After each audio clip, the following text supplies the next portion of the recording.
इनका काम गड्ढा खोदना है। वे काफी खुदाई कर चुके हैं लेकिन अभी तक रुके नहीं हैं, क्योंकि जब वे कुछ खोदते हैं तो उन्हें इनाम मिलता है। स्टैनली बहुत भाग्यशाली है, उसने अच्छी चीजें खोदी, लेकिन रेक्स द्वारा खोजा गया था। अब यह उसका है, क्योंकि रेक्स यहाँ सबसे उम्रदराज बॉस हैं। स्टैनली सहमत नहीं था, लेकिन उसने इसे दिखाने की हिम्मत भी नहीं की। रेक्स ने वार्डन को दे दिया। उन्होंने तुरंत वार्डन को सूचना दी। लगता है लुइस ने कुछ सोचा है। रेक्स को वापस मुख्यालय ले जाएं और भरपूर भोजन तैयार करें। लुइस रेक्स पर विश्वास करने की तैयारी करती है। उसने सभी से कहा कि इसे मूल के रूप में ले और चारों तरफ खुदाई करें। नतीजा बेकार है। लुइस बहुत असहाय है। भूमिगत कुछ भी नहीं है। एक कैदी ने खाना चुराया और सबके साथ बांटा। उसे स्टैनली के बिल में फिर से खाने की वह थैली मिली। फिर वह स्टैनली को लुइस के पास ले गया। उसने सोचा कि किसी ने कुछ खोदा है। नतीजतन अधीनस्थ निंदा करने आई। लुइस को गुस्सा आया और उसने उसकी पिटाई कर दी। स्टैनली बहुत जिज्ञासु था। लुइस क्या खोदना चाहता है?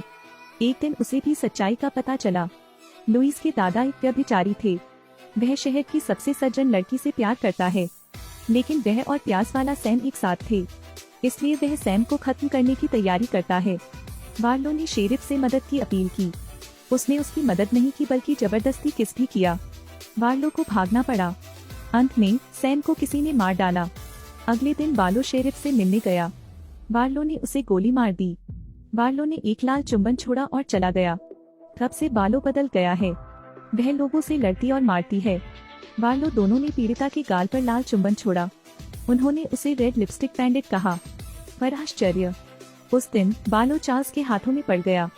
उसने खजाना सौंपने के लिए कहा, लेकिन वार्लो ने कहा कि उसने इसे रेगिस्तान में गाड़ दिया है। वार्लो ने उसे खुदाई करने के लिए कहा। फिर उसने यही सुसाइड कर लिया।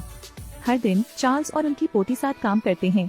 जब तक पोती मुख्य वार्डन नहीं बनी, वह छेद खोदने के लिए कैदियों का इस्तेमाल करती थी। स्टैनली जानता है कि उसके गड्ढे में खजाना पड़ा हो सकता है, तो वह और हेक्टर भी खुदाई करते हैं। उस दिन इलिया ने स्टैनली को फिर से धमकाया। वार्डन खड़ा होकर देखता रहा। मूल रूप से स्टैनली का उससे कोई मुकाबला नहीं था। हेक्टर ने उछलकर उसे गले से लगा लिया। जेलर ने उसे रोक लिया। लुइस के सामने उन्होंने हेक्टर को भी दोषी ठहराया। उन्होंने अपने प्रतिद्वंद्वी को पटखनी देने के लिए फावड़े का इस्तेमाल किया। फिर हेक्टर भाग गया, लेकिन लुइस बिल्कुल चिंतित नहीं थी, क्योंकि एकमात्र जल स्रोत उसके नियंत्रण में है। जेल में कोई सुरक्षा तंत्र नहीं है, लेकिन कोई भी भागने की हिम्मत नहीं करता, क्योंकि हर तरफ रेगिस्तान है।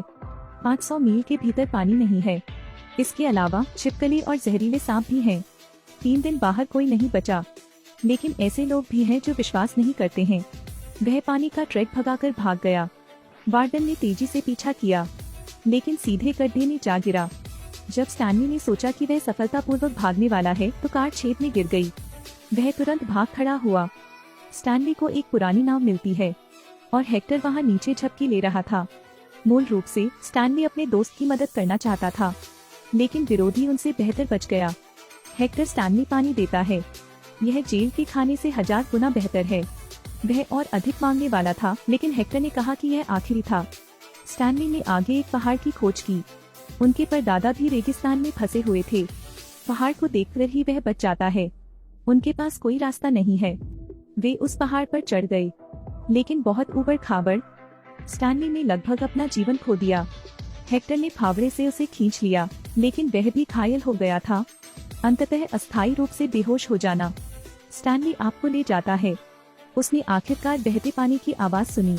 अग्रभूमि में एक हरा घास का मैदान है। स्टैनली पानी के लिए दौड़ता है। हेक्टर भी दौड़ पड़ा। स्टैनली ने फिर पास में एक प्यास देखा। यह पहाड़ जान बचा सकता है। अंत में स्टैनली भी अपने दादाजी के जीवित रहने की कहानी को सच मानता है, और लाल लिपस्टिक लुटेरे का खजाना भी मौजूद है। क्योंकि उसके परदादा को भी बालों ने लूट लिया था, इसलिए वह रेगिस्तान में रास्ता भटक गया। स्टैनली ने अतीत में जो चीज खोदी थी, उसने 2 शब्दों केबी के साथ खुदा हुआ था। वह महिला डाकू के नाम के शुरुआती अक्षर हैं। इसलिए वे वापस जेल चले गए। वे स्टैनली के छेद से एक खजाना खोदने जा रहे हैं। जब वे खुदाई कर रहे थे, तो ऐसा लगा कि स्टैनली ने कुछ खोदा है। यह एक पुराना पहना हुआ लकड़ी का बक्सा था। दोनों बेहद उत्साहित थे। अंदर एक खजाना है। प्रकाश की एक किरण उनकी ओर चमकती है। लुइस उस छाती को लूटने वाली थी, लेकिन जहरीली छिपकलियों का झुंड दिखाई दिया। लुइस झट से पीछे हट गया। स्टैनली और हेक्टर ने हिलने की भी हिम्मत नहीं की, क्योंकि यह बेहद जहरीला होता है। यदि काट लिया जाए तो यह 3 सेकंड से अधिक जीवित नहीं रहेगा। वार्डन और उनके अधीनस्थ इंतजार करते रहे।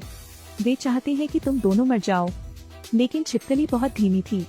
इस बिंदु पर स्टैनली के वकील उपस्थित हुए। जैसा कि यह निकला, वह निर्दोष था और रिहा कर दिया गया था, लेकिन स्टैनली खतरे में है।